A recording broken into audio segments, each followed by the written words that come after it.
চার ধরনের নাম বাচ্চাদের জন্য রাখা আল্লাহ হারাম করে দিয়েছেন। এই চার ধরনের নাম কিন্তু আপনি আপনার সন্তানদের জন্য রাখতে পারবেন না, এটা হারাম। এটা যদি রাখেন, যেহেতু নবীজি বলছেন কিয়ামতের ময়দানে সন্তানের নাম এবং বাবার নাম একসাথে ডাকা হবে, নিজের নামের পাশাপাশি বাবার নাম ধরে ডাকা হবে, অমুকের সন্তান অমুক।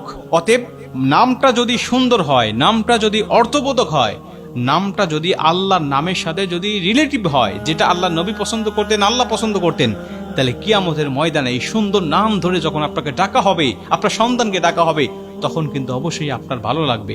এজন্য নাম যখন রাখবেন সুন্দর সুন্দর অর্থ বহন করে এমন নাম রাখার চেষ্টা করবেন।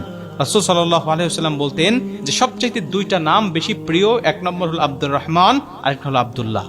এই আব্দুর রহমান আর আব্দুল্লাহ যে রাখতে হবে বিষয়টা এমন নয়। এখানে কি অর্থ বহন করছে? আব্দুর রহমান রহমানের বান্দা, আব্দুল্লাহ আল্লাহর বান্দা। এইখানে যদি আপনার রহমানের বান্দা আল্লাহর বান্দা এরকম ভাবে যদি আপনি মিল করে এরকম অর্থ বহন করে এমন নামগুলো যদি আপনার সন্তানের জন্য আপনি ব্যবহার করেন, দেখবেন যে অবশ্যই আল্লাহ এই নামের প্রতি একটা ইফেক্ট আপনার জীবনের মধ্যে ফেলে দিবে। কারণ নবীজি বলছে নামের অর্থ, নামের একটা ইফেক্ট বান্দার জীবনের সাথে পড়ে যায়। এটা সাহাবীদের জীবনী থেকে অনেক ঘটনার মাধ্যমে আমরা জানতে পারি যে বাস্তব জীবনে নামের অর্থের প্রভাব পড়ে। বাস্তব জীবনে আপনি এজন্য নাম রাখবেন সুন্দর সুন্দর, বেছে বেছে নাম রাখবেন। সন্তান হলেই আবেগবশতভাবে নানি একটা নাম দিয়েছে, দাদি একটা নাম দিয়েছে, যে নামটা বেশি আধুনিক মনে হয় আপনি সেই নামটা রাখতেছেন, কিন্তু কোনো ইমাম সাহেবের কাছে, কোনো আলেমের সাথে কোনো পরামর্শ আপনার নাই, এই নামের অর্থটা কি এ পর্যন্ত আপনি তা জানেন না।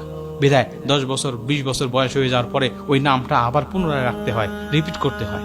প্রিয় ভাইরা আমার, এর জন্য নামটা রাখবেন অর্থবোধক। প্রথম নম্বর হলো আপনি এমন নাম রাখবেন না, যেমন হাদিস শরীফের মধ্যে আসছে রাসূল সাল্লাল্লাহু আলাইহি ওয়াসাল্লাম বলছেন মালিকুল আমলাক। এরকম মালিকুল আমলাক অর্থাৎ হলো সমস্ত বিশ্ব জগতের মালিক, মানে এমন নাম রাখতেছেন সে নিজেই বিশ্বজগতের মালিক। মালিকুল আমলাক এমন কোন নাম সন্তানের জন্য না রাখা হয়। মালিকুল মুলুক 2 নম্বরে এমন কোন নাম যেন না রাখা হয়, সমস্ত ক্ষমতার সে হলো মালিক, এমন কিছু যেন না রাখা হয়। এমন অর্থ বহন করে, এর কাছাকাছি অর্থ বহন করে এমন নাম থেকে সবসময় বিরত থাকবেন। 3 নম্বরে সৈয়দুল নাস, সৈয়দুল নাস মানব জাতির পিতা, মানব জাতির নেতা, এমন কোন নাম আপনি রাখবেন না। এমন কোন নাম মানুষের সাথে শোভা পায় না। এবং 4 নম্বর হলো শাহেনশাহ। এই শাহেনশাহ নামও কোনো মানুষের হতে পারে না, শাহেনশাহ কোনো মানুষ হতে পারে না। অতএব এই সমস্ত নামগুলো সন্তানদের জন্য রাখা হারাম, নবীজি আমাদেরকে শিক্ষা দিয়েছেন। অতএব এই নামের অর্থ বহন করে হুবহুব ভাবে, অথবা এর কাছাকাছি অর্থ বহন করে, অথবা সমর্থক অর্থ বহন করে এমন কোন নাম কিন্তু আপনি রাখবেন না। আপনি নাম রাখার আগে অবশ্যই একজন আলেমের কাছে যাবেন, একজন বিশেষজ্ঞর কাছে যাবেন, এবং আপনার কোনো চয়েস থাকলে সেই নামগুলো তাকে দিবেন যে এই নামের অর্থগুলো আমাকে করে দেন, এই নামের অর্থগুলো কি।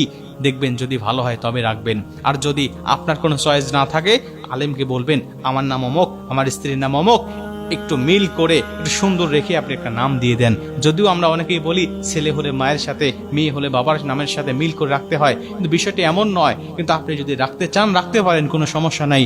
অবশ্যই সুন্দর অর্থ বহন করে এমন নাম রাখবেন, এতে দুনিয়াতেও কিন্তু এর একটা প্রভাব আপনার জীবনে পড়বে, সন্তানের জীবনে পড়বে, এবং পরকালেও ওই সুন্দর নাম ধরে ধরেই কিন্তু কিয়ামতের ময়দানে রাখা হবে।